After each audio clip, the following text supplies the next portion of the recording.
Can we have the next question from the brother side? I am Mr. Kumar, a profession by teaching. This is my questions. I see in Sri Lanka and India, there are many divisions among the Muslims, but they follow the same, the Holy Quran, and the follow of the Hadith. But even though they are following the same matters, there are many divisions in Sri Lanka as well as in India. So I would like to get a better reply. I waited till the right person to come in the right time. Please go ahead. Brother Kumar has asked a very good question, very important question. He says that Muslims in Sri Lanka and India and other parts of the world, they believe in the same God, they believe in the same Quran, they believe in the same Hadith, but why are the different divisions, why are the different sects?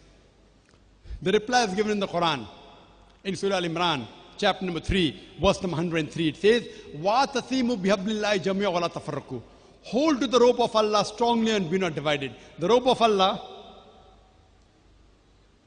the rope of Almighty God is the Quran. So Quran says, hold strongly to the rope of God, to the rope of Allah, the glorious Quran, and the Sahih Hadith, and be not divided. So in Islam, there should not be any divisions.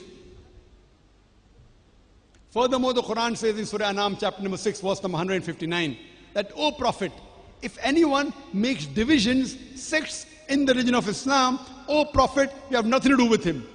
Allah will look after the affair on the day of judgment. So making divisions, making sects in Islam is haram. It is prohibited. That's the reason what you find, I do know that there are many Muslims who have different names, but the right name you should call is only Muslim.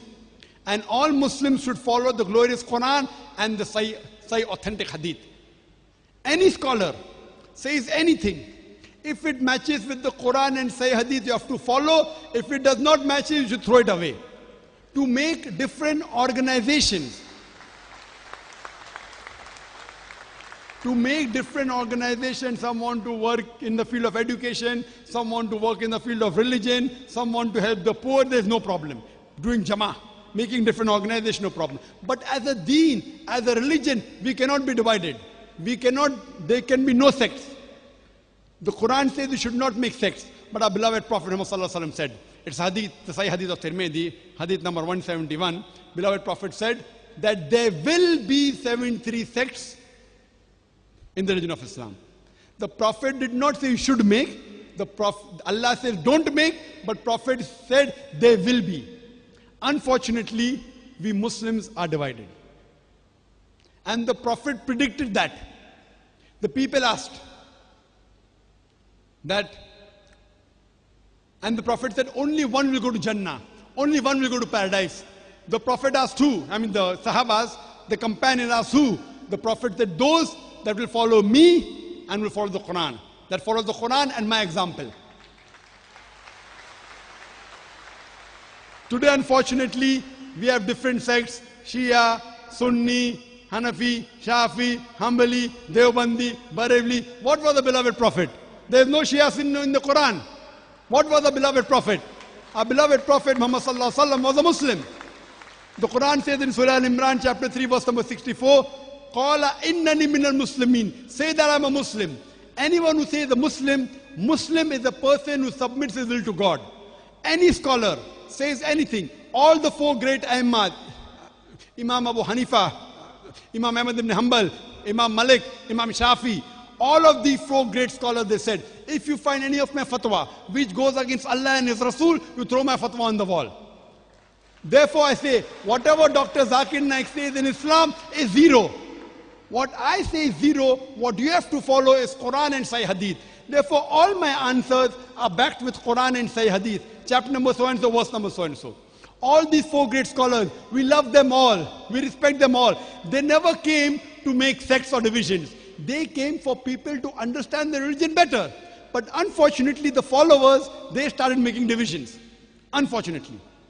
What we have, any scholar says anything, if it matches with the Quran and the Sahih Hadith, you obey it, otherwise reject it. Allah says in the Quran in Surah Nisa, chapter 4, 59, Atiullah, Atiur Rasul. Obey Allah and obey the Messenger. And it says, and those who have been given the power of commandment, Ulil Amr, those who have been given the power for commandment. That means those who are knowledgeable people, the shuyukhs, the ulama, follow Allah, follow the messengers, and those who have been given knowledge. But it does not end there. It continues. If the people with knowledge, if they differ, go back to Allah and His Rasul. If two scholars say something, if they differ, go back to Allah and His Rasul. Check what the Quran says, check what the Sahih Hadith says. Therefore, if you ask me, what am I say I'm a Muslim. I'm first a Muslim, I'm last a Muslim. I follow the Quran and the Sahih Hadith. Anyone says anything, if it matches with Quran and Sahih Hadith, I follow it. If it's a deviation because of culture, because of the land, because this country has a different culture, India has a different culture, Sri Lanka has a different culture, Pakistan has a different culture, don't follow culture, follow Quran, the saying of Allah the Creator, and the correct saying of Prophet Muhammad Sallallahu Alaihi Wasallam. If it is not available in the Quran and the Sahih Hadith, it is not part of our deen. If it is proven from the Quran and Sahih Hadith, it is our deen. So Islam is only one, and there should not be division in this religion. Hope this answers the question, brother.